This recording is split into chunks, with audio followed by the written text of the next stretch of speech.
Bonjour à tous, cette fois-ci on va voir comment utiliser et créer des snippets personnalisés. Alors déjà quand on dit snippet, c'est un peu un gros mot pour dire en fait des extraits de code. Un snippet c'est un extrait de code. Et extrait de code, par là on entend qu'en fait on va définir un code déjà existant qu'on peut réutiliser grâce à un mot-clé ou quelque chose qui va permettre de déclencher la création de ce code. Alors, il y a déjà plein de snippets qui existent, ce sont les snippets emmet. Je vous en parlerai un petit peu plus après d'emmet. Pour commencer, on va faire des choses très simples. Par exemple, les snippets de base, ça va être d'écrire en HTML le nom d'une balise, donc div, et de mettre un point pour préciser qu'on va faire une classe, et on va faire la classe test. Et là, il nous met emmet abréviation, et si on fait entrée, on a une div qui est créée avec la classe test. Ça marche exactement de la même façon pour tous les types d'attributs qu'on peut trouver dans du HTML. Par exemple, pour un ID, on fait dièse ID et on se retrouve avec la balise div ID égale ID. Pour mettre d'autres types d'attributs, alors tout est basé sur les sélecteurs CSS, hein, c'est très lié au sélecteur CSS. Pour mettre d'autres types d'attributs, par exemple un name, si on fait un impute name égale test, hop, entrée, il nous fait un impute type text, name égale test. Voilà.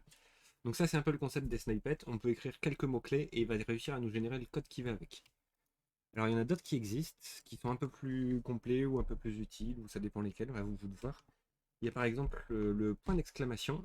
Si on fait entrer, ça va nous créer la base de l'architecture d'une page HTML. Donc avec le doctype, la balise HTML, le head, le body et les premières méta normalement indispensables. On a ensuite des choses un petit peu plus avancées avec toujours les sélecteurs CSS. Par exemple, on peut utiliser le signe supérieur pour dire un parent et un enfant. Donc je peux faire par exemple une div ID test avec un enfant, un paragraphe avec une classe paragraphe. Vous voyez que j'ai utilisé le signe supérieur ici. Et en fait, quand je vais faire entrer, il me crée donc une balise div ID test avec à l'intérieur un paragraphe avec la classe paragraphe. On peut aussi utiliser des multiplicateurs pour pouvoir faire plusieurs blocs d'un coup. Par exemple, avec les ULLI, c'est très pratique. On peut faire un UL tout simple, avec à l'intérieur des LI. Donc on fait LI ici. Et on utilise étoile pour dire le nombre de fois qu'on veut cet élément à l'intérieur. Ici, par exemple, je fais 10 et que je fais entrer, il me fait un UL avec à l'intérieur 10 LI. Il y a d'autres snippets, d'autres combinaisons qui peuvent exister. Le plus, par exemple, c'est pour le next sibling, c'est-à-dire pour faire un enfant après. Si par exemple, on veut faire un div dans lequel on a deux P, donc on va faire div P, on lui met un ID P1 par exemple, et on peut faire plus P ID P2. Et là, on a donc deux enfants et on a bien le P qui est les deux P qui sont l'un après l'autre et pas l'un dans l'autre. Il y a un autre truc en plus aussi pour pouvoir mettre des commentaires automatiques, c'est d'utiliser le modificateur C. Donc si je reprends ce que j'avais fait ici par exemple, et que je rajoute une barre verticale pour dire un modificateur et la lettre C, je fais entrer, là il me précise des commentaires en plus qui sont par rapport aux attributs que j'avais précisés, donc pour P1 et P2. Voilà. Donc il y a plein de snippets qui existent. Tous ceux qui existent sont basés sur Emmet. Emmet, c'est une petite librairie en fait qu'on peut installer sur n'importe quel éditeur de code. Elle est compatible avec beaucoup d'éditeurs. De base, elle est installée sur Visual Studio Code, donc vous n'avez même pas besoin de l'installer.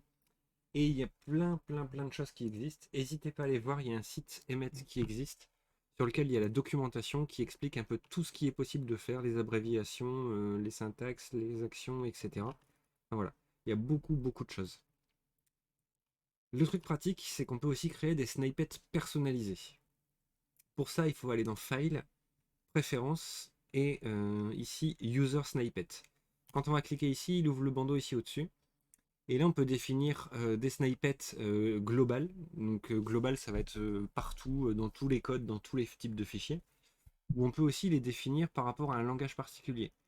Et si on les définit par rapport à un langage particulier, ils ne se déclencheront que si on se trouve dans un fichier de ce type de langage, et pas sur tous les fichiers. Donc là, par exemple, je vais en faire un premier pour du HTML. Donc je vais choisir HTML.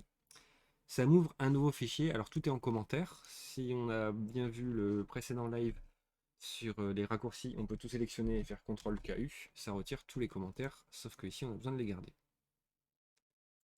CTRL KC, hop, voilà. Donc c'est cette partie-là qu'il faut conserver, c'est celle-là qui va nous permettre de définir le snippet. Dans le snippet, il y a trois choses. Il y a le préfixe, ça permet de définir en fait un mot-clé ou un ensemble de mots-clés qui vont permettre de déclencher le snippet. Moi, ce que je voulais vous proposer, c'était de faire un snippet pour une carte d'ailleurs. Je vais faire le HTML ici d'abord. Ça peut arriver régulièrement d'avoir à faire des cards qui vont être un bloc dans lequel on a du contenu, qui peut être une image suivie d'un texte, suivi d'autre chose. Enfin voilà. Donc là, div class card. À l'intérieur, on va avoir un div class égale card-header.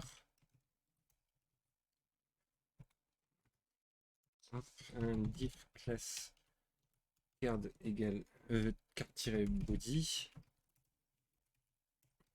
Div class card-footer. Et un img class égale card-picture.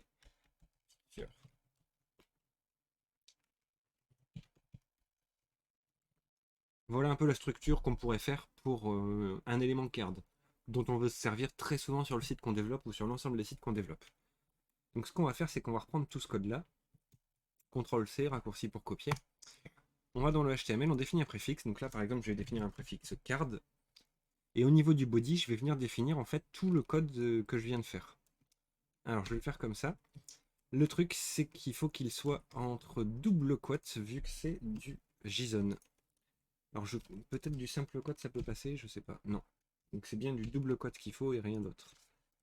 Donc ici, quand on a des double quotes à l'intérieur d'un double quote, il faut mettre des anti-slash pour pas qu'ils le prennent en compte. Et avec les doubles quotes, on peut écrire du code que sur une seule ligne.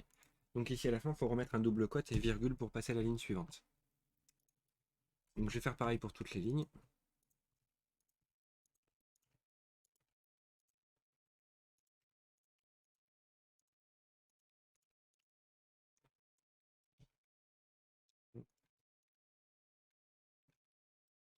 Il y en a trop ici. Hop.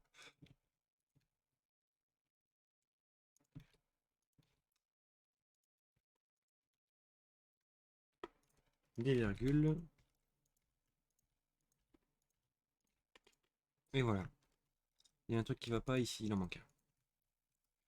Voilà, donc là je l'ai défini.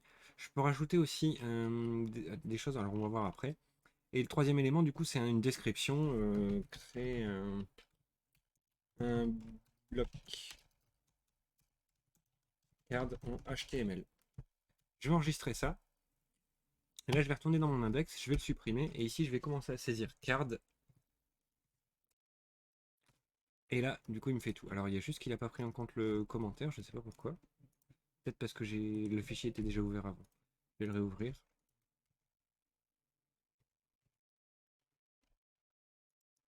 Ah bah voilà. Donc card, quand je clique sur la petite flèche, il me dit créer un bloc card en HTML, user snippet, il me présente un peu le code qui est fait, et j'ai juste à faire entrer, il me recrée le truc card. Sauf que là, niveau indentation, c'est pas terrible. Ce qu'on peut faire dans ces cas-là, déjà, c'est utiliser, pour avoir un passage à la ligne supplémentaire ici, on pourrait très bien faire ça comme ça, mais bon, ça va rajouter du code un peu inutile. On peut aussi rajouter des anti/n, qui veulent dire passer à la ligne. Voilà. Et pour l'indentation, on peut utiliser des anti/t pour faire une tabulation. Donc ici, je vais en mettre un. Ici, je vais en mettre un. Hop, hop, hop, hop. Hop, j'enregistre. Je supprime ici, je reprends. Donc j'écris card. Il me prépare, il me dit un peu ce que ça va donner comme rendu. Je fais entrer. Et là, voilà, j'ai ma carte qui est déjà toute prête. J'ai plus qu'à remplir. Un petit truc qui est pratique en plus, c'est que là, on a des choses à remplir. On a par exemple le SRC ici à renseigner. On a ici dans le header, dans le body, dans le footer des choses à renseigner. Ce serait pratique que notre curseur soit dessus directement. Pour ça, on peut rajouter des choses. Ça va être des dollars quelque chose. Alors par exemple, ici, ça va être on met de l'ordre dans lequel on veut les tabulations en fait. Ici, si je mets $1, ça va être la première tabulation. Ici, je vais mettre $2, $3 et $4. J'enregistre à nouveau, je recommence. Et cette fois-ci, quand je fais card, je fais entrer, il me positionne directement sur le SRC, je peux remplir ce que je veux, et si je fais tabulation, je me retrouve directement ici. Il me manque les deux tabulations d'ailleurs, je peux rajouter. Hop, hop, je recommence. Une carte, je fais entrer. Là, j'ai mon élément où je peux mettre le SRC, je fais tabulation, je peux faire ça, etc. Et à chaque fois, il me positionne directement là où ça va bien pour remplir les éléments. Voilà un peu ce que c'est les snippets personnalisés. Vous pouvez les définir par rapport à un fichier ou par rapport à l'ensemble des fichiers. Vous pouvez les définir dans un workspace ou pour toutes les applications que vous faites sur votre ordinateur, c'est à vous de voir. Il y a moyen de faire beaucoup de choses dans beaucoup de langages différents et de créer en fait tout ce dont vous avez besoin. Le truc c'est que ça va créer des fichiers, je ne sais plus où ils sont d'ailleurs. On les voit quand on fait user snippet. Alors là, si je reprends d'ailleurs, je refais user snippet, je vois qu'il y a HTML.json, c'est le fichier que j'ai créé, que je peux reprendre. Et ce fichier, il n'est pas pour le workspace, donc il a été enregistré au niveau de Visual Studio Code. Si je refais pareil, mais pour un workspace, user snippet.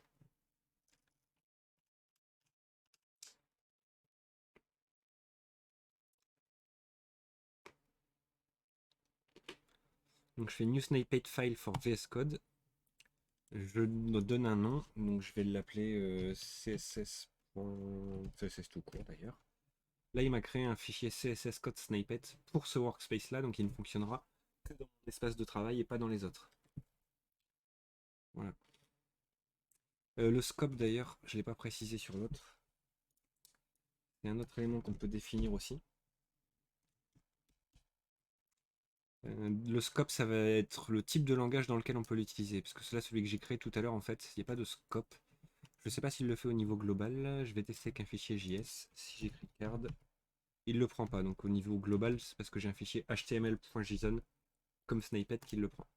Sinon, vous pouvez définir ici les langages dans lesquels le snippet sera utilisé et il apparaîtra que si vous êtes dans des fichiers de ce langage-là et pas d'autres.